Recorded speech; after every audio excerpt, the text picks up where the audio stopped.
Shafi Parambil M P എന്ന് പറഞ്ഞു കഴിഞ്ഞാൽ രാഹുൽ മാങ്കൂട്ടത്തിൻ്റെ ഒരു എല്ലാമാണ്. രാഹുലിനെ ഇത്രയും വളർത്തിയെടുത്ത ആളാണ് ഷാഫി പറമ്പിൽ. ആ ഷാഫി പറമ്പിൽ എന്തുകൊണ്ട് മിണ്ടുന്നില്ല? ഷാഫി പറമ്പിൽ പറയുന്ന കാര്യങ്ങൾ പ്രത്യേകിച്ചും രാഹുലിനെ സംബന്ധിച്ചും ആകുമ്പോൾ ആളുകൾക്ക് കുറച്ചും കൂടെ വിശ്വാസം വരുമല്ലോ. കാരണം ഷാഫിക്ക പറഞ്ഞു കഴിഞ്ഞാൽ അതിനപ്പുറം ഒരു വാക്കില്ലല്ലോ രാഹുലിൻ്റെ കാര്യത്തിൽ.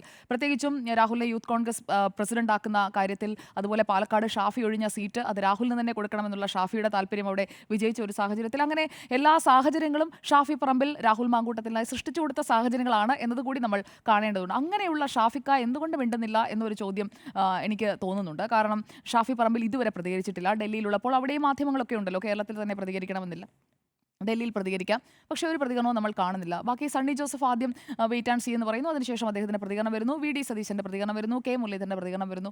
എന്തുകൊണ്ട് ഷാഫി പറമ്പിൽ പ്രതികരിക്കുന്നില്ല? കാരണം പാലക്കാട്ടെ ജനങ്ങളോട് ഉത്തരം പറയാനുള്ള ഒരു ബാധ്യത അദ്ദേഹത്തിനുണ്ടല്ലോ. കാരണം പാലക്കാട്ട് രാഹുൽ മാങ്കൂട്ടത്തിനെ വിജയിപ്പിക്കുന്നതിന് വേണ്ടി രാപകൽ അധ്വാനിച്ചത് ഷാഫി പറമ്പിലാണ്, മറ്റാരേക്കാളും. കാരണം അദ്ദേഹത്തിൻ്റെ മണ്ഡലം അത് നിലനിർത്തണം. താൻ 3 ടേമായിട്ട് കയ്യിൽ വെച്ചിരുന്ന മണ്ഡലമാണ്, അപ്പോൾ അത് നിലനിർത്തണം എന്നുള്ള ഏറ്റവും ആഗ്രഹം ഷാഫിക്കായിരുന്നു. എന്നിട്ട് ഇതിൽ ഒന്നും പറയുന്നില്ല.